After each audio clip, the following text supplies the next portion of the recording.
Hello! Welcome. Welcome. Sunday night, Monday morning, Monday afternoon. It's a time zone for you. 3 weeks before the wedding, her ex posted a throwback photo from a trip she said she took alone. The date? Exactly when I was out of town. I asked about it. She said, "You're being paranoid." So I asked her maid of honor. She didn't say a word, just sent me a screenshot. I canceled everything before sunset. 3 weeks before the wedding, I was sitting in my office reviewing vendor contracts when my phone buzzed. Social media notification. Normally I'd ignore it, but something made me look. Her ex-boyfriend had posted a throwback photo from some mountain hiking trip. Beautiful scenery, that smug smile of his I remembered from college parties. But what made my blood freeze wasn't his face. It was the timestamp. The photo showed the exact dates I'd been in Chicago for that emergency work conference 6 months ago.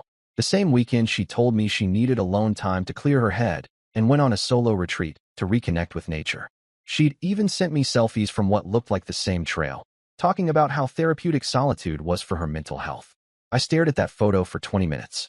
Maybe it was an old picture he was reposting. Maybe the timestamp was wrong. Maybe I was losing my mind from wedding stress. 3 years together, engaged for 8 months, and suddenly I'm questioning everything because of one stupid social media post. But the more I looked, the more details jumped out. She was wearing the new hiking boots I'd bought her for her birthday 2 weeks before that trip. The same boots she said she wanted to break in during her solo adventure. The same blue jacket she'd packed specifically for that weekend. And there they were, arms around each other, grinning like teenagers who'd just gotten away with something. I called her during my lunch break, trying to keep my voice steady. Asked about her weekend plans, casual conversation, then slipped in a question about that hiking trip from months ago. Her voice got tight immediately. She started talking fast about how much she'd needed that time alone, how it helped her realize how much she loved me, how she couldn't wait to marry me. The more she talked, the more my stomach churned. That evening, I brought it up directly. Showed her the post on my phone. Her face went through about 5 different expressions in 2 seconds. Surprise, guilt, anger, then this weird calm that scared me more than anything else. She said I was being paranoid, that her ex was just posting old photos to mess with our relationship because he couldn't handle seeing her happy, that the timestamp must be wrong because social media was glitchy like that. She even laughed, this forced little sound that didn't reach her eyes, and said she couldn't believe I'd accuse her of lying about something so ridiculous. But here's the thing about being with someone for 3 years. You learn their tells. The way she touches her neck when she's nervous. How her left eye twitches slightly when she's crafting a lie. The way she over-explains simple things when she's covering something up. And right then, she was doing all 3. I wanted to believe her. God, I wanted to believe her so badly that I almost convinced myself I was seeing things that weren't there. We had a wedding in 3 weeks. 200 guests. A venue that cost more than my car. Her dress hanging in our closet like a white ghost, reminding me every morning of the promises we were supposed to make. That night, she was extra affectionate.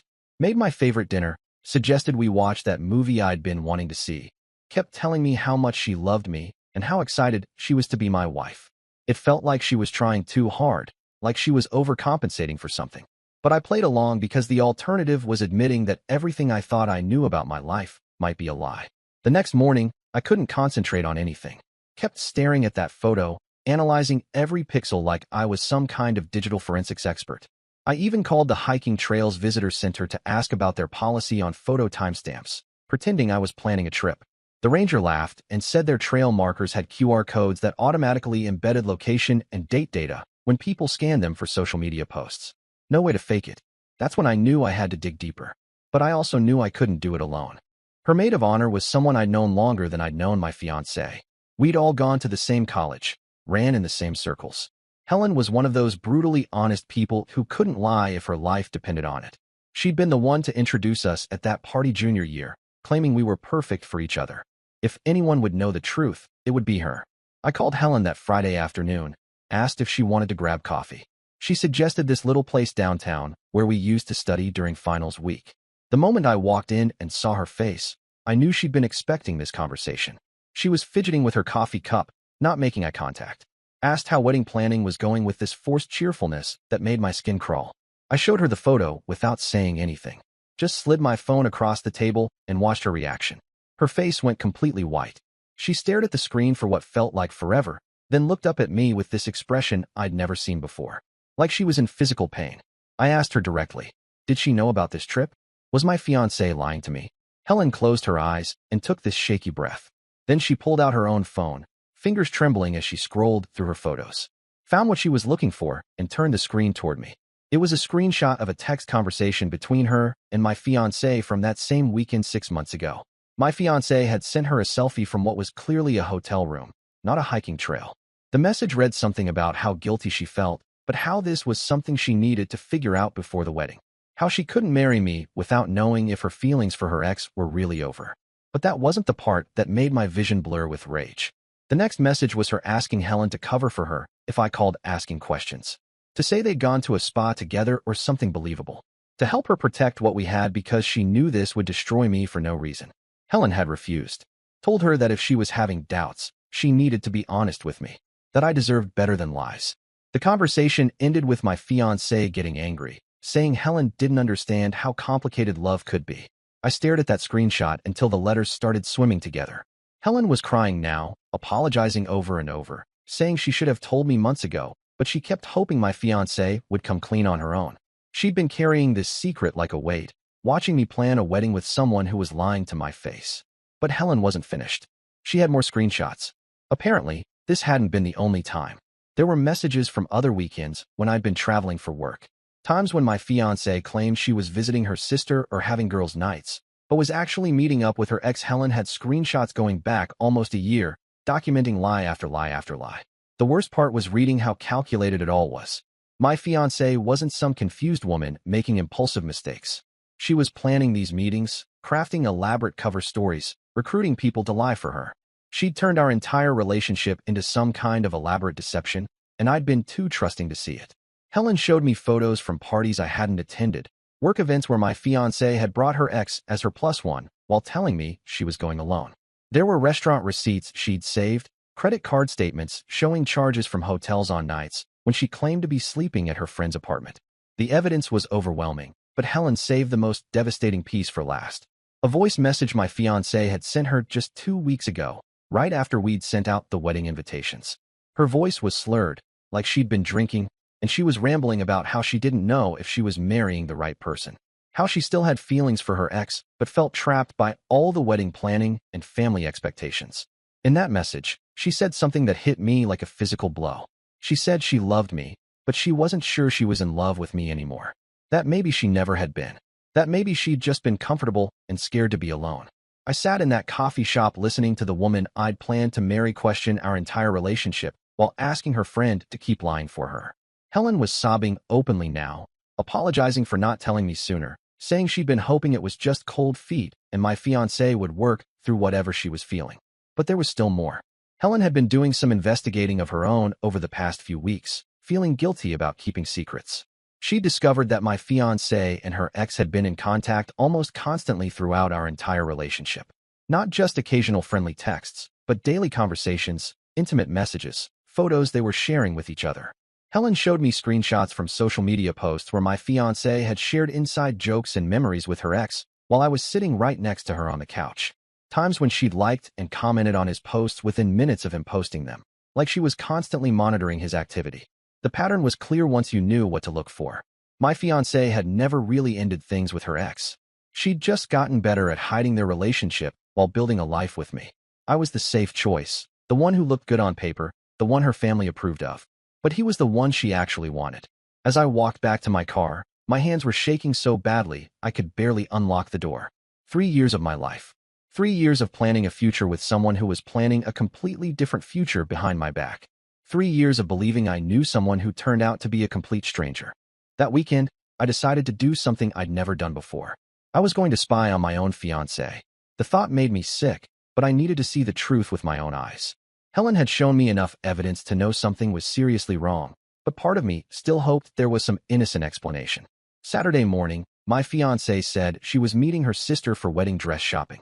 Something about final alterations that couldn't wait. She kissed me goodbye and told me not to wait up because they might grab dinner afterward. Normal Saturday couple stuff. But I knew her sister was out of town that weekend because she'd posted photos from a work conference in Denver on Friday night.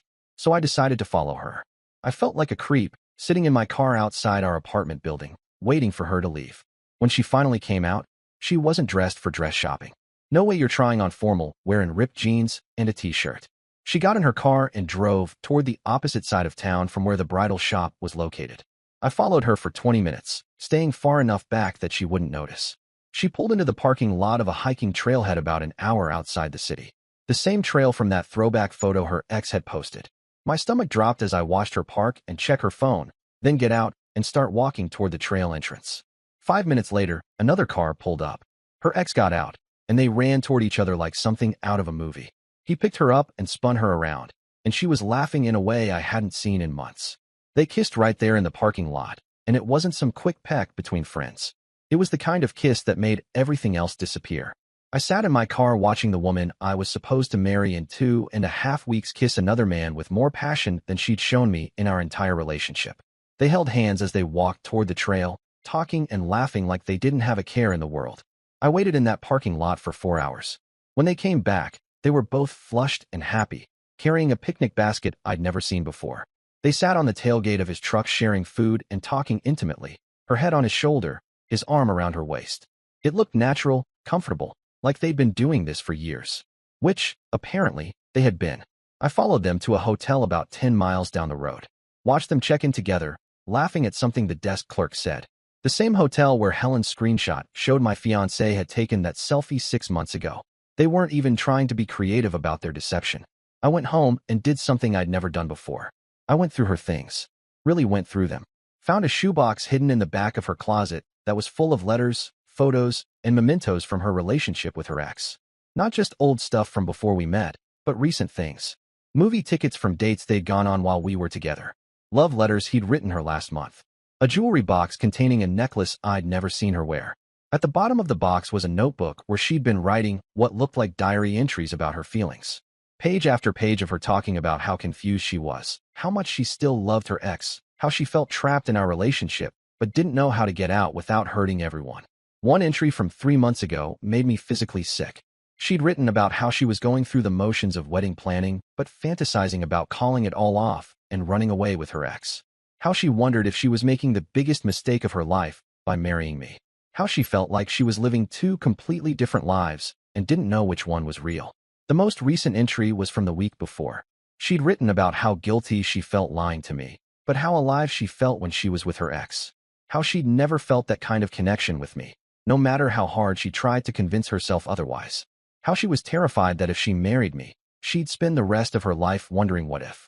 I sat on our bedroom floor surrounded by evidence of her double life, reading about how the woman I loved had been lying to me about everything that mattered. Not just the big stuff, but little things too. Places she claimed to go, people she said she was with, feelings she pretended to have. Sunday morning, she came home with this elaborate story about the dress fitting and dinner with her sister. She even had takeout containers from her sister's favorite restaurant as props. She kissed me and asked about my weekend, acting like the perfect loving fiancé while I sat there knowing exactly where she'd been and what she'd been doing. I realized that everything about our relationship had been performance art. She'd been playing the role of happy girlfriend, then loving fiancé, while living a completely different reality behind my back. Every time she said she loved me, every time she talked about our future together, every time she acted excited about the wedding, she was lying. But I still wasn't prepared for what I found when I checked her phone that night. She'd left it charging in the kitchen while she took a shower, and for the first time in 3 years, I looked at her messages. What I found there made everything else look like innocent mistakes. She had been planning to leave me. Not eventually, not someday if things didn't work out, but soon. There were screenshots of apartment listings she'd been looking at with her ex, messages about job opportunities in other cities where they could start fresh together. Conversations about how to break up with me in a way that wouldn't make her look like the bad guy. The most devastating part was a message thread from the night before, right after she'd gotten back from their hotel rendezvous. She was telling him how much she loved him, how she couldn't wait to start their real life together, how being with me felt like acting in a play where she'd forgotten her lines. She had been planning to leave me at the altar. Not literally, but close enough. The plan was to go through with the wedding because canceling would cause too much drama and hurt too many people, then quietly separate a few months later. Make it look like we'd grown apart naturally instead of admitting she'd been cheating the entire time. She was going to let me marry her knowing she was planning to leave. Let our families spend thousands of dollars on a wedding that was a complete lie. Let me stand up in front of everyone we knew and promise to love her forever while she was already planning her exit strategy. That's when I realized I wasn't dealing with someone who'd made some mistakes or was going through a rough patch. I was dealing with someone who was capable of elaborate, long-term deception without any apparent guilt or remorse. Someone who could look me in the eye every day and lie about the most basic facts of our life together. I had to get out, but I also had to be smart about it. Because if she was willing to lie about this much for this long, there was no telling what else she might be capable of. Monday morning, I called in sick to work and spent the day planning. Not planning a confrontation or some dramatic showdown, but planning my escape from a relationship that had been built on lies from the beginning. I needed to protect myself legally and financially before everything exploded. First, I went to the bank and moved half our joint savings into a separate account. We weren't married yet, so legally I was entitled to half of everything we'd contributed equally. Then I called our wedding venue, florist, caterer, and photographer to ask about cancellation policies. The financial hit was going to be brutal, but not as brutal as spending the rest of my life married to someone who didn't want to be married to me. I also did something that felt completely crazy but turned out to be the smartest decision I made. I hired a private investigator. Not to follow my fiancée around or gather more evidence of her cheating, but to make sure I understood the full scope of what had been happening. If she was this good at lying about major things, I needed to know what else I might have missed.